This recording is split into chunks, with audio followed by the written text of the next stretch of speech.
అందరికీ నమస్కారం. ఇవాళ మనతో పాటు ప్రముఖ ఆధ్యాత్మికవేత్త ఆస్ట్రోన్యూమరాలజిస్ట్ శ్రీమతి జయప్రద గారు ఉన్నారు. మేడంతో మాట్లాడదాం. మేడం నమస్తే. మేడం నమస్తే అమ్మా. శ్రీమాత్రే నమః. మేడం 2024 డిసెంబర్ మాసం తులారాశి వారికి ఎలాంటి ఫలితాలు ఉండబోతున్నాయి, గ్రహస్థితి ఎలా ఉంది, ఎలాంటి రెమెడీస్ చేసుకుంటే బాగుంటుంది అంటారు? తప్పకుండా తులారాశి వాళ్ళకి ఈ మాసం చాలా అనుకూలంగానే ఉంది. ఎందుకంటే గత మాసం నుంచి ఈ మాసం కన్నా వీళ్ళకి అనుకూలంగా ఉంది. గత మాసం కన్నా బాగుంది వీళ్ళకి, ఈ మాసం కన్నా చాలా అనుకూలంగా ఉంది. ఈ మాసంలో వీళ్ళకి ఏంటంటే మెయిన్ ఏంటంటే విద్యార్థులకి బాగా అనుకూలంగా ఉంది. విద్యారంగంలో పనిచేసే వాళ్ళకి, ఉన్నత విద్యలు చదువుకునే వాళ్ళకి మంచి దాంట్లో రాణింపు గుర్తింపు రావడం కానీ, మంచి ఆఫర్స్ రావడం కానీ, జాబ్స్లో సెటిల్ అవ్వడం కానీ, ఈ పిల్లలు చాలామందికి విద్యార్థులకి చాలా చాలా చాలా బాగుంది. ఇక చెప్పనవసరం వాళ్ళకి చక్కగా చదవడం, చక్కగా సాధించడం, ర్యాంకులు సాధించడం కానీ, ఉద్యోగాలు సాధించడం కానీ బ్రహ్మాండంగా ఉంది. ఇంకెవరికి బాగుందంటే వివాహాలు చేసుకోవాలనుకున్న వివాహాలు అవ్వడం, వివాహాలు ప్రయత్నం చేయడం, వివాహాలు చేసుకోవడం కూడా ఉత్తమం. ఇప్పుడు వివాహాలు అవ్వడం ఒక వ్యక్తి అయితే, వివాహ ప్రయత్నం చేయకుండా ఉండి సవాల్ చేసుకుందాం అనుకోకుండా ఈ మాసంలో ప్రయత్నం చేస్తే వివాహం అయ్యే అవకాశం ఎక్కువగా ఉంది. వివాహాలు మంచిగా సంబంధాలు, మంచి వాళ్ళతో సంబంధం కలవడం, అంటే వివాహం అనేది ఒక లైఫ్ టర్నింగ్ పాయింట్ కదా వీళ్ళకి. సో ఖచ్చితంగా జీవిత భాగస్వామి అనేవాళ్ళు మంచి వాళ్ళు వస్తారు వీళ్ళు ప్రయత్నం చేస్తే. అది ఖచ్చితంగా ప్రయత్నం చేయడం, ప్రారంభించడం. ఒకవేళ ప్రారంభించలేదంటే ప్రారంభం చేయడం వల్ల అనుకూలంగా ఉంది. ఎందుకంటే వీళ్ళకి పంచమ స్థానంలో శని భగవానుడు, చతుర్థ స్థానంలో శుక్రుడు ఎప్పుడైతే ఉన్నారో వీళ్ళకి అన్ని పనులు అనుకూలంగా మారి కంఫర్టబుల్గా ఉంటుంది అనమాట. అంటే ఏ పనైనా చేద్దామంటే మేము అదే చాలంటారు, మేమే మీకు ఫోన్ చేద్దాం మీరే ఫోన్ చేశారు, మేమే వద్దాం అనుకుంటే మీరే వచ్చారు, మేమే అనుకుంటే మీ గురించి మాట్లాడదామని మీరు ఆటోమేటిక్గా కలిసారు, మాటల్లో కలిసాము. ఇలాంటివన్నీ ఎదురవుతుంటాయి వీళ్ళకి. ఏ పనైనా చేయాలంటే ఎప్పుడైనా శుభగ్రహాలు ఫలితాలు ఎలా ఉంటాయంటే మనం అనుకుంటే జరిగిపోతూ ఉంటుంటాయి. పాపగ్రహాలు అంటే మనం అనుకున్నా, ఏడ్చినా, బాధపడినా అవి అంత తొందరగా ఇవ్వవు. ఎందుకంటే మన కర్మని ఎంతవరకు పరిపక్వత అయ్యింది, ఆ కర్మఫలాన్ని అనుభవించాలి, అది అయ్యే వరకు వాళ్ళు ఇవ్వకూడదని అది చాలా స్ట్రాంగ్గా నిర్ణయించుకుంటారు. కానీ శుభగ్రహాలు ఎప్పుడు ఏంటంటే కొంచెం బాగున్నా పర్లేదు, బాగుంది కదా ఇచ్చేద్దాం అనే లక్షణాలు ఎక్కువగా ఉంటాయి.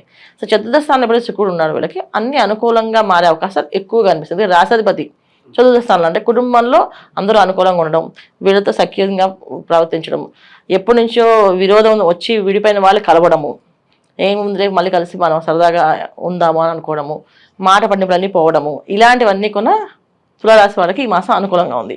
ఎప్పుడైతే గురువు ప్లస్ కుజుడు, తర్వాత శుక్రుడు, రవి, బుధులు ఇవన్నీ కూడా ఏంటంటే కాస్త అనుకూలంగానే ఇస్తున్నారు వీళ్ళకి. సో మెయిన్ ఏంటంటే మార్కెటింగ్ స్కిల్స్ బాగా డెవలప్ అయ్యే అవకాశాలు ఎక్కువగా ఉంటాయి. మార్కెటింగ్ రంగంలో, మీడియా రంగంలో పనిచేసే వాళ్ళు, సినీ రంగంలో పనిచేసే వాళ్ళకి ఏంటంటే ఎప్పుడైతే కుజుడు దశమస్థానంలో ఉన్నాడో, ద్వితీయంలో బుధుడు ఉన్నాడో, ఆ పని ఎలాగైనా సాధించాలనే లక్ష్యం ఏర్పడుతుంది, పట్టుదల ఏర్పడుతుంది.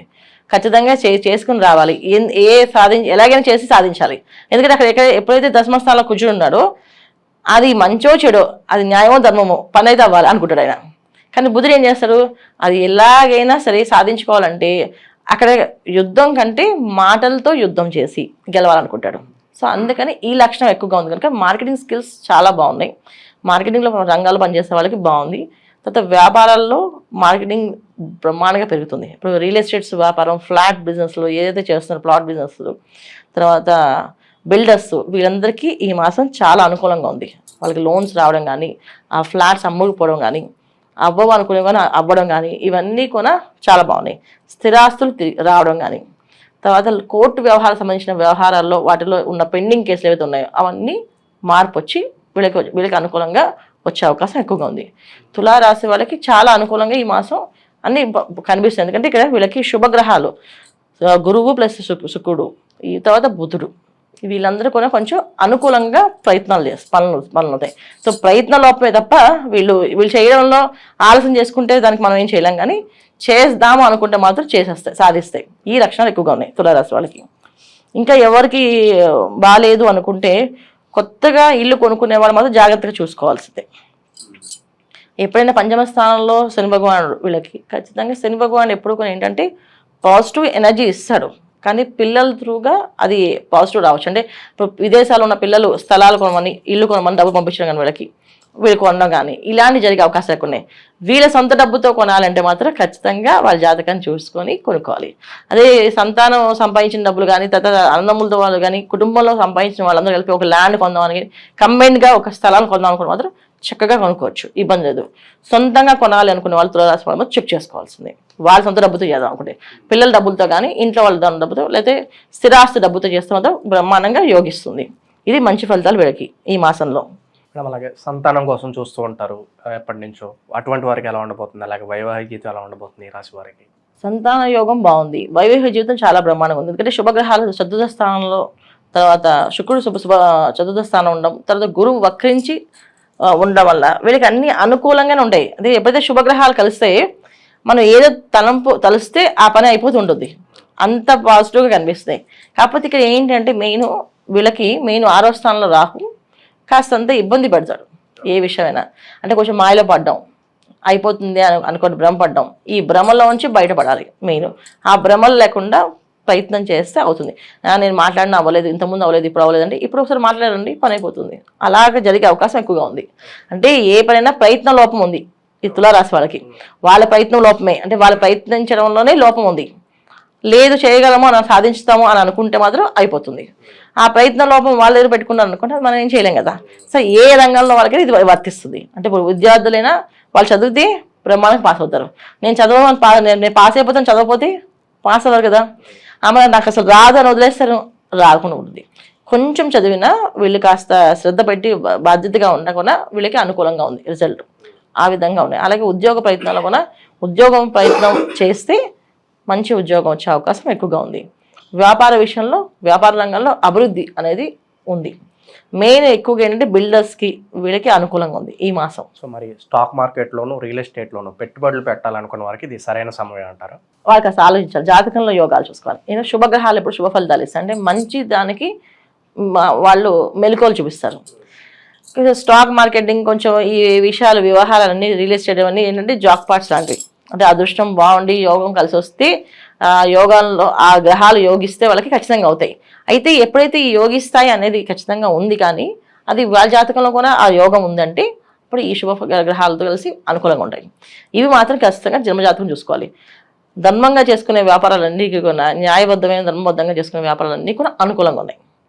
కాస్త వేరే విధంగా చేసే వ్యాపారాలన్నీ కూడా వాళ్ళ జాతకాలు చూసుకోవాలి. ఎందుకంటే ఈ తారుమారు అయ్యే అవకాశం అయితే ఉంది కనుక ఆ తారుమారు అనేది ఏదైనా అవ్వచ్చు, ఇవి జరుగుతాయి. అంతే జాగ్రత్త పడాల్సిన అవసరం ఉంది. ఓకే, వీళ్ళు చేసుకోవాల్సిన పరిహారం ఏంటంటే లక్ష్మీ నరసింహస్వామి ఆరాధన. ఎందుకంటే ఎటువంటి మాయలో పడకుండా, ఎటువంటి ఇబ్బందులు పడకుండా. అదే కన్యారాశిలో కేతువు ప్లస్ మా తర్వాత వేస్థానంలో కేతువు, 6వ స్థానంలో రాహు, ఈ 2 కాంబినేషన్స్ వీళ్ళకి కాస్తంత ఏదో ఒక మాయ, అంటే అక్కడ ఏమీ లేదనుకొని వెళ్ళడం, పడిపోవడం జరుగుతుంది. అది ఏ సమస్యనే కావచ్చు, ఎటువంటి ఇబ్బందినే రావచ్చు, తెలియదు అది. సో అందుకని ఏంటంటే లక్ష్మీ నరసింహస్వామి ఆరాధన చేయడం వల్ల భార్యాభర్తల మధ్యన కానీ, సంతానం కోసం ఎదురు చూసే వాళ్ళు కానీ, వ్యాపారంలో అభివృద్ధి చూసే వాళ్ళు కానీ అన్ని అనుకూలంగా మారే అవకాశం ఎక్కువగా ఉంటుంది. సో లక్ష్మీ నరసింహస్వామి ఆరాధన చేసుకోవడం అంటే ప్రతి శుక్రవారం లక్ష్మీ నరసింహస్వామి గుడికి వెళ్ళడం, ప్రదక్షిణాలు చేసుకోవడం, ఇంట్లో లక్ష్మీ నరసింహస్వామి కవాలబ్బ స్తోత్ర పారాయణ చేయడం కానీ వినడం కానీ చేయాలి. ఇవి చేసుకుంటూ వెళ్ళడము. మంగళవారం పూట వీళ్ళు కాస్త మౌనంగా ఉండడం. మంగళవారం మౌనంగా అంటే మ్యాక్సిమం ఏ అవసరం లేని విషయాలు మాట్లాడకూడదు, అక్కర్లేని విషయాలు మాట్లాడకుండా అవసరమైనవి, ముఖ్యమైన విషయాలు, ముఖ్యమైన పనులు. ఇప్పుడు ఉద్యోగం చేసేవాళ్ళు ఉద్యోగం దగ్గర వాళ్ళు ఎంతవరకు వాళ్ళ ఉద్యోగ ధర్మం తప్ప మిగతా చిట్చాటింగ్ అని చేయకూడదు. ఇది వీళ్ళు ప్రయత్నం చేస్తే ఎటువంటి ఇబ్బంది లేకుండా జరుగుతుంది. అది అంటే వాళ్ళ ఉద్యోగం చేసుకోవచ్చు, బాస్ అడిగిన విషయాలు చెప్పచ్చు, కానీ సరదాగా కబుర్లు చెప్పుకుంటూ కాలక్షేపం చేసుకుంటూ నవ్వుకుంటూ ఉంటుంది. మంగళవారం మాత్రం చేయకుండా ఉంటే బాగుంటుంది. ఎందుకంటే మంగళవారం మాట్లాడడం వల్ల గొడవలు వచ్చే అవకాశం ఉంది, ఆ గొడవలు ప్రమాదంగా మారే అవకాశం ఉంది. సో అలాగే ప్రయాణాలు చేసినప్పుడు మంగళవారం పూట చేయకుండా ఉండడం మంచిది. ప్రయాణాలు చేస్తే కూడా వాహన అనేది కొంచెం ఇబ్బంది పెట్టే అవకాశం ఉంది, వాహన ప్రయాణం. దానివల్ల కూడా కొన్ని ఇబ్బందులు ఉన్నాయి కనుక మంగళవారం మ్యాక్సిమం ఎక్కువ మాట్లాడకుండా, తక్కువ మాట్లాడకుండా పని చేసుకుంటూ వెళ్ళడం ఉత్తమమైన ఫలితాలు వీళ్ళకి. ఈ మాసంలో ఈ రాశి వారికి ఎలాంటి ఫలితాలు ఉంటాయి, అలాగే మీరు చేసుకోవాల్సిన పరిహారాలు తెలియజేసినందుకు ధన్యవాదాలు. నమస్తే మా శ్రీమాత్రే నమః.